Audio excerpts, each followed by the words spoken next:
Everyone, कैसे हो आप सब। आई होप आप सब बहुत अच्छे होंगे। वेलकम टू आपके अपने channel KCL academy, Krishna commerce learning academy, जहां आपको कॉमर्स के सारे कॉन्सेप्ट्स को, टॉपिक्स को वन बाय वन डिटेलिंग में पढ़ाया जाएगा इन सिंपल वे में विद टिप्स के साथ। अब हम आते हैं बैलेंस शीट पे। बैलेंस शीट पे सबसे पहले हम हेडिंग डालते हैं particular notes to accounts, end of the current year का amount, end of the previous year का अमाउंट। सबसे पहले हमारा बैलेंस शीट में आता है इक्विटीज एंड लायबिलिटीज। ये हमारी फर्स्ट हेडिंग होती है मेन। सेकंड हमारी मेन हेडिंग होती है असेट्स। इक्विटी एंड लायबिलिटीज के अंदर हमारी सब हेडिंग होती है तीन। फर्स्ट है शेयर होल्डर फंड, सेकंड है नॉन करंट लायबिलिटीज, थर्ड है करंट लायबिलिटीज। इन सबका टोटल करके हम यहां लिखेंगे। And second one is assets. Assets में हमारे टू सब हेड्स होते हैं, non current assets and current assets.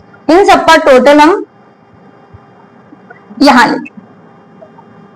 जितनी भी असेट्स आई वो करंट असेट्स हो, नॉन करंट असेट्स हो, सबका टोटल इधर लिखते हैं और लायबिलिटीज का टोटल इधर लिखते हैं। लायबिलिटीज और असेट्स का टोटल ऑलवेज इक्वल होता है। अभी हमें बैलेंस शीट का भी हमने पढ़ा था कि उसका जो मेन हेड थे वो पढ़े थे, उसके अंदर क्या सब हेड आते हैं वो पढ़े थे। अब हम इनको एक्सप्लेन करेंगे। फर्स्ट है हमारा इक्विटी एंड लायबिलिटीज और सेकंड हमारा मेन हेड का असेट्स। फर्स्ट है हमारा इक्विटीज। इक्विटीज हमारी होती हैं ओनर्स की। जो भी हमारी नेट वर्थ है, नेट वर्थ को निकालने के लिए हम करते हैं असेट्स में से डिडक्ट करते हैं हमारा लायबिलिटीज को। जितनी भी हमारी कंपनीज की लायबिलिटीज हैं उनको हम अपनी असेट्स में से डिडक्ट कर देते हैं, माइनस कर देते हैं, तो हमारी इक्विटीज निकल के आती हैं। ठीक है, इसको हम बोलते हैं net worth of company. Company की जो भी नेट वर्थ है उसको हम बोलते हैं इक्विटीज। ये समझ में आया।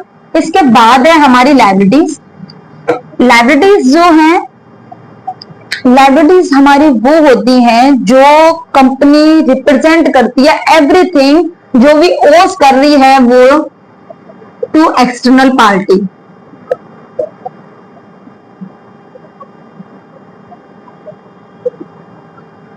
जो भी उसने टेक ओवर किया है,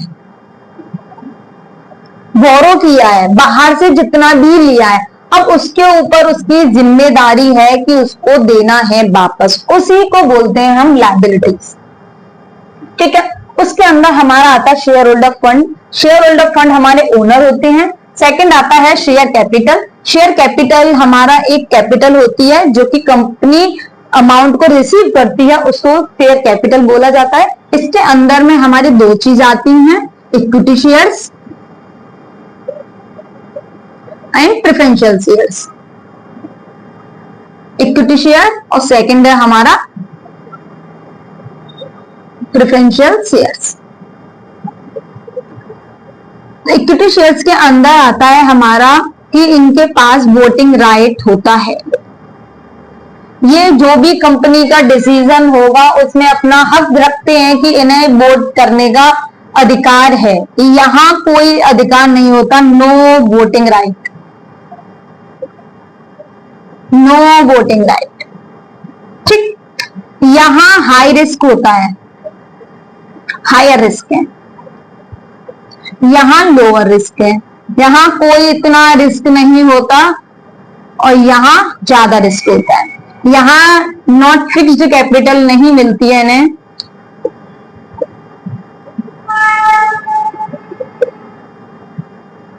यहां इन्हें फिक्स्ड होती है इनकी।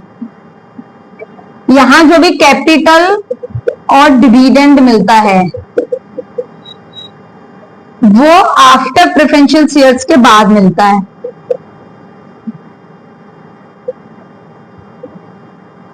यहां इनको जो कैपिटल मिलता है, हम उसको बोले डिविडेंड, जो भी मिल रहा है इनको, वो बिफोर इक्विटी शेयर्स मिलता है।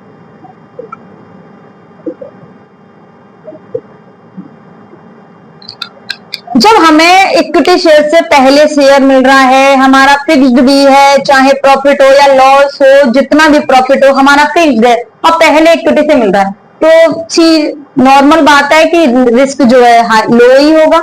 यहाँ हमें प्रेफरेंशियल्स के बाद भी मिल रहा है और कैपिटल पता भी नहीं है कि अगर लॉस हो गई तो मिलेगी कि नहीं मिलेगी, तो रिस्क हाई होता है। बस हमारा यहाँ एक ये बेनिफिट ज्यादा है कि वोटिंग राइट ज्यादा होता है हमारा, यहाँ कोई वोटिंग राइट नहीं होता। ये इक्विटी शेयर्स और प्रेफरेंशियल शेयर्स में डिफरेंस है, ठीक है। उसके बाद आती है हमारी ऑथराइज्ड कैपिटल। ऑथराइज्ड कैपिटल वो कैपिटल होती है जो मेमोरेंडम ऑफ एसोसिएशन के द्वारा बताई जाती है, ठीक है। मेमोरेंडम ऑफ एसोसिएशन के द्वारा बताई जाती है और ये हमारा मैक्सिमम अमाउंट होता है, मैक्सिमम कैपिटल होती है कंपनी की। इश्यूड कैपिटल हमारा पार्ट होता है ऑथराइज्ड कैपिटल का, ऑथराइज्ड कैपिटल का पार्ट है कि अगर हमारी ऑथराइज्ड कैपिटल 10,000 है तो उसमें से इश्यूड कैपिटल हमारी 9,000 भी हो सकती है और 10,000 भी हो सकती है। ऐसा नहीं है कि हमेशा आधा होगा या कम होगा, नहीं, उसके बराबर भी हो सकता है। बस ये है कि इससे ज्यादा नहीं होगा क्योंकि हमारे पास मैक्सिमम कंपनी की कैपिटल है 10,000, तो उससे 11,000 कैसे इश्यू कर सकते हो, नहीं कर सकते ना, इसलिए। Third one is subscribed capital. ये सब्सक्राइब कैपिटल वो कैपिटल होती है जो मेंबर्स के द्वारा सब्सक्राइब की जाती है कि कितनी हमने कर ली, ये तो कंपनी ने इश्यू कर दी, अब इस कंपनी ने जो इश्यू किया उसमें से कितनी सब्सक्राइब्ड हुई है पर्संस के द्वारा, मेंबर्स के द्वारा। सेकंड पॉइंट है इसके अंदर कि रिजर्व एंड सरप्लस। रिजर्व जो होते हैं हमारे वो एक प्रॉफिट का पार्ट होता है, जो भी कंपनी की जो भी कंपनीज का क्या है प्रॉफिट है उसका पार्ट है रिजर्व, कंपनीज के प्रॉफिट का क्या है पार्ट, ठीक। उसको हमने असेट असाइड में रख दिया, किसके लिए, फॉर फ्यूचर नीड्स के लिए,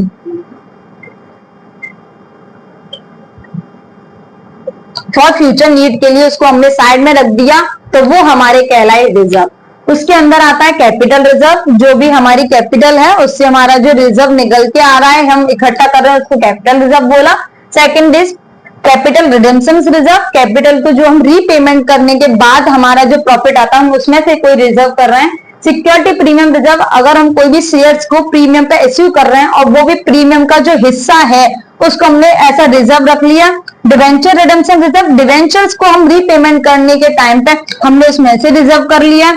रिवैल्यूएशन रिजर्व, जब हम रिवैल्यूएशन अकाउंट बनाते हैं at the retirement of the part, जब हमारी फर्म का क्लोज होता है तो हम उसमें रिवैल्यूएशन रिजर्व अकाउंट बनाते हैं, तो उसमें से प्रॉफिट कितना हुआ उसका रिजर्व रख सकते हैं। और surplus balance sheet in the statement of profit and loss account, जो भी हमारा प्रॉफिट एंड लॉस अकाउंट बनता है उसका जो बैलेंस आता है सरप्लस का, उसको भी हम रिजर्व एंड सरप्लस ऐसा क्रिएट करते हैं। आगे का है नॉन करंट लायबिलिटीज पे। नॉन करंट लायबिलिटीज हमारी जो है लॉन्ग टर्म्स की होती है, लॉन्ग टर्म्स बोले तो मोर देन 12 मंथ। उसके अंदर हमारा सब हेड है long term borrowings. Long term borrowings मतलब है कि हम जो भी लोन वगैरह ले रहे हैं वो एक लॉन्ग टर्म के लिए टेक ओवर कर रहे हैं, उसको हमने बोला लॉन्ग टर्म बोरोइंग। डिवेंचर्स, इसके अंदर आते हैं हमारे debentures, bonds, terms loan, public deposit, mortgage loan, other loans and advance. Debenture and bonds में क्या डिफरेंस है, डिवेंचर्स जो है हमारे public bank, private company take over करती हैं, और लेकिन जो बॉन्ड्स हैं वो हमारी गवर्नमेंट कंपनी, या फिर हम बोले तो गवर्नमेंट कंपनी गवर्नमेंट करती है, या फिर हम बोले तो लार्ज इंस्टीट्यूशंस वगैरह करते हैं, लार्ज जो कंपनी होती है वो टेक ओवर करती हैं। ये जो है हमारे कोलेटरल सिक्योरिटी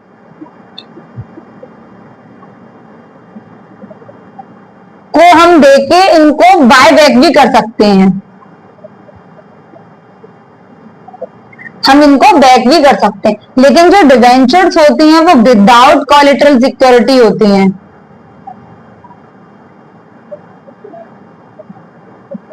तो हम इनको बैक जो है नहीं कर सकते।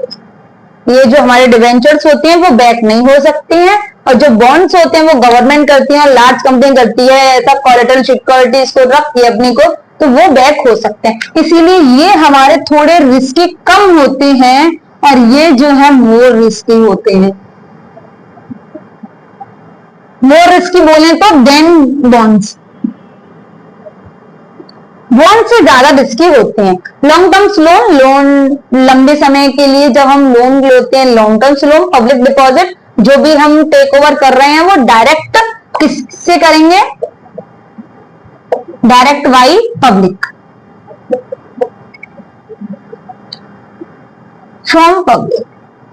पब्लिक से हम डायरेक्ट डिपॉजिट्स को जब टेक ओवर कर रहे हैं तो पब्लिक डिपॉजिट हो गया। मोर्टेज लोन हमारा है जब हम लोन को एक गिरवी रख के जो भी लेते हैं वो मोर्टेज लोन है। Other loan in advance. Second है लॉन्ग टर्म प्रोविजन। प्रोविजन हमारा वो होता है जो लाइबिलिटीज हमारी, ऐसी लाइबिलिटीज जिनको हमने सेट असाइड, एक साइड से रख दिया, किसके लिए, फॉर फ्यूचर। हमें पता है कि हमें फ्यूचर में ये नीड हो सकती है, उसके लिए हमने लाइबिलिटीज को अपना इकट्ठा किया है, लॉन्ग टर्म प्रोविजंस हो गए। डेफर्ड टैक्स लाइबिलिटीज हमारी ऐसी लाइबिलिटीज जिनको हम बोलेंगे कि जो रुकी हुई लाइबिलिटीज होती हैं कि सालों साल से पेंडिंग है, हमारी कंपनी की कोई सिचुएशंस ऐसी क्रिएट हो जाती है कि हम उनकी अपनी लाइबिलिटीज को पेबल नहीं कर पाते, तो ऐसी लाइबिलिटीज को हमने बोला deferred tax liabilities. Other long term liabilities. अब आते हैं हम करंट लाइबिलिटीज पे। करंट लाइबिलिटीज हमारी जो है शॉर्ट टर्म लाइबिलिटीज होती हैं विद इन 12 मंथ।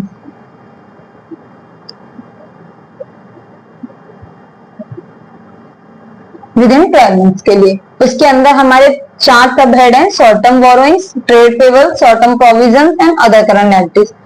बोरोइंग हमने अभी बताया आपको कि टेक ओवर करना है, लेकिन किसके लिए, शॉर्ट टर्म्स के लिए। इसमें लोन रिपेबल ऑन डिमांड, अगर हमारी हमने कोई भी लोन वगैरह ली थी कि हम डिमांड, जब भी हमारी इसकी डिमांड होगी हम उसको रीपे करना है। बैंक ओवरड्राफ्ट या cash credit from the bank, bank से हम जो भी क्रेडिट पे कैश जो ले रहे हैं, जो भी हमारे बैंक ओवरड्राफ्ट है वो हमें विद इन द 12 मंथ करनी होती है। लोन फ्रॉम अदर पार्टीज, जो भी हम अदर पार्टी से लोन ले रहे हैं बाहर से, तो बाहर वाले तो हमें ज्यादा टाइम्स के लिए नहीं दे सकते हैं, इसीलिए ये भी हमारे शॉर्ट टर्म होती हैं। कुछ डिपॉजिट्स होती हैं वो भी हमारी शॉर्ट टर्म लाइबिलिटीज में आती हैं। ट्रेड्स पेबल, ट्रेड्स पेबल में अभी मैंने लास्ट में बताया लॉन्ग टर्म और शॉर्ट टर्म दोनों हैं। इसमें हमारे सन्ड्री क्रेडिटर्स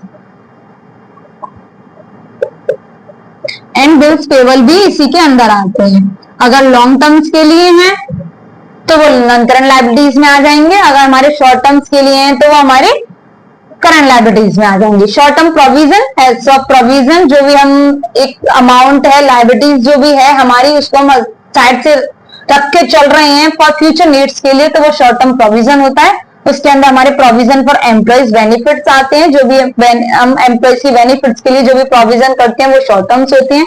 एक्सपेंसेस भी, हमारे जो छोटे मोटे एक्सपेंसेस होते हैं उसके लिए प्रोविजन उठा के चल रहे हैं, तो ये हमारे शॉर्ट टर्म हो गए। हमारा टैक्स के लिए अभी हम प्रोविजन उठा के चल रहे हैं कि रख के चल रहे हैं साइड में कि हमें अपना टैक्स पे करना है, उसके लिए हम थोड़ा हम करके चले, तो वो भी तो विद इन 12 मंथ में ही टैक्स को पे किया जाता है, तो ये हो गया। प्रपोज डिविडेंड, जो भी हमारा अमाउंट डिविडेंड है, प्रॉफिट का हिस्सा है, वो अदर प्रोविजंस भी आ सकते हैं इसमें। अदर करंट लायबिलिटीज में आती है interest occur but not due on boring. हमारे इंटरेस्ट जो है वो तो अमाउंट तो हो गया है, लेकिन वो हमें अभी मिली नहीं है। हमारी बुक में तो इंटरेस्ट को शो कर दिया, लेकिन हमारे इन हैंड नहीं आई है, तो वो ये हो गई। हमें बुक में भी शो कर दिया और हमारे हाथ में भी है, तो वो करंट लायबिलिटीज है। इनकम रिसीव्ड इन एडवांस, जो भी हमने इनकम को रिसीव कर लिया था एडवांस में, तो वो हमारी शॉर्ट टर्म लायबिलिटीज ही होती है कि अगर हमने किसी ने हमको एडवांस में दे दिया है, हमारी कंपनी का कोई भी सामान परचेस करने के लिए और उसने एडवांस में हमें पैसा दे दिया, तो वो भी income received in advance short term liabilities होती है। अनपेड डिविडेंड, ऐसा डिविडेंड जो डिक्लेयर तो हो गया है लेकिन अभी तक हमें अनपेड है, अभी हमें मिला नहीं। सेकंड है current assets. Non current assets हमारी सबसे पहले जो आता है वो है फिक्स्ड असेट्स। फिक्स्ड असेट्स हमारी फिक्स्ड होती हैं, उसमें आता है हमारे टेंजिबल असेट्स। ऐसे असेट्स जैसे कि हम बोल सकते हैं मशीनरी है, लैंड, बिल्डिंग, जिसको हम टच भी कर सकते हैं और सीन भी कर सकते हैं। इंटेंजिबल असेट जिनको हम सिर्फ फील कर सकते हैं, ना तो टच कर सकते हैं, ना फिर हम उसको सीन कर सकते हैं, जैसे गुडविल है, पेटेंट राइट्स हैं। कैपिटल वर्क इन प्रोग्रेस हमारा जो है ऐसी कैपिटल जो अंडर कंस्ट्रक्शन में चल रही है।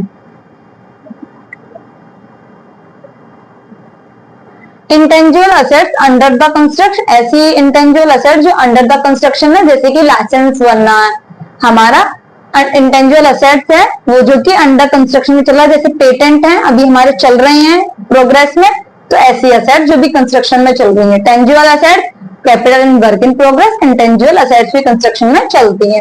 नॉन करंट इन्वेस्टमेंट ऐसे इन्वेस्टमेंट जिनको हम लंबे समय के लिए करते हैं, जैसे कि trade investment, investment in property, investment in others. Others में हमारे आ जाते हैं कि इक्विटीज में हम इन्वेस्ट कर रहे हैं, डिवेंचर्स में कर रहे हैं, प्रेफरेंशियल शेयर्स में कर रहे हैं, हम पार्टनरशिप फंड में कर रहे हैं, म्यूचुअल फंड में कर रहे हैं, ये सारे इन्वेस्टमेंट जो भी हम कर रहे हैं वो आ जाते हैं इन्वेस्टमेंट इन अदर्स में। Deferred tax asset, deferred tax asset का मतलब है कि ऐसी असेट जो अभी हमारी पेंडिंग में चल रही है। Long term loans and advance, इसमें हमारा capital advance and security deposit आ जाती है। And last but not a least other non current liabilities, इसके अंदर हमारे आते हैं long term trades receivable, discount issue किया जो भी डिवेंचर्स को, या प्रॉफिट एंड लॉस है जो भी हम डिवेंचर्स को इश्यू करने के टाइम वाला जो प्रॉफिट एंड लॉस होता है वो हमारा आ जाता है। ये हमारी असेट्स का जो फर्स्ट हेड है नॉन करंट असेट्स, ये हमारी अभी हमने बोला नॉन करंट का मतलब होता है जो मोर देन 12 मंथ के लिए होती है। सेकंड 2.2 आया इसके अंदर हमारा करंट असेट्स, ये था नॉन करंट असेट्स के अंदर, और ये है करंट असेट्स। करंट असेट्स हमारी विद इन 12 मंथ के लिए होती हैं।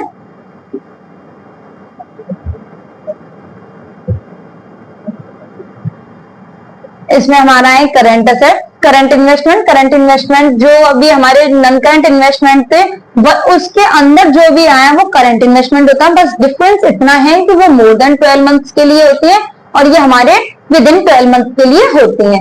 सेकंड है इन्वेंट्रीज, इन्वेंट्रीज के अंदर हमारा आ जाता है raw material, work in progress, finished goods, stock and trades. सी इसमें पॉइंट है हमारा ट्रेड रिसीवेबल, जैसे हमारे लायबिलिटीज में ट्रेड पेबल था उसी हिसाब से हमारे यहाँ रिसीवेबल होता है, इसमें debtors, bill receivables and bills of exchange आते हैं। And fourth point is cash and cash equivalent, इसके अंदर आता है बैलेंस विद बैंक, जो भी बैंक में बैलेंस है वो कैश होता है। कैश इन हैंड, जो भी हमारे हाथ में पैसा है वो कैश इन हैंड है। चेक एंड ड्राफ्ट और एन हैंड, यदि हमारे हाथ में है चेक वो भी माना जाएगा, और जो ऐसा ड्राफ्ट में उसमें बैंक में रखा हुआ है वो भी चेक ऐसा कैश एंड कैश इक्विवेलेंट में काउंट किया जाएगा। फिफ्थ पॉइंट है short terms loan and advance, जो भी हम विद इन 12 मंथ के लिए short terms loan and advance होती है वो इसके अंदर आती हैं। And last is other current assets, other current assets के अंदर हमारे आती है इंटरेस्ट अकर्ड ऑन इन्वेस्टमेंट, जो भी हमने इंटरेस्ट इन्वेस्टमेंट की है लेकिन वो हमको अभी तक रिसीव नहीं हुई है। एडवांस टैक्स आ सकते हैं, अकर्ड इनकम आती है। अकर्ड इनकम वो इनकम होती है जो रेवेन्यू होता है बैंक बिजनेस का अर्न करती है। और आता है हमारा प्रीपेड एक्सपेंसेस, ये सारी चीजें हमारी हमने पूरा कवर किया है। बैलेंस शीट का पूरी डिटेलिंग में पढ़ा है कि बैलेंस शीट के अंदर मेन हेड क्या थे, दो हेड मेन थे, इक्विटी एंड लायबिलिटीज। सेकंड हमारा मेन हेड था असेट्स को। इक्विटीज एंड लायबिलिटीज में भी हमने पढ़ा कि इक्विटीज में शेयर होल्डर फंड आते हैं, नॉन करंट लायबिलिटीज आती है, करंट लायबिलिटीज आती है, और असेट्स के अंदर हमारे नॉन करंट असेट्स और करंट असेट्स आती हैं। पूरा हमने ब्रीफ में पढ़ा है। अब हमारा इसका नेक्स्ट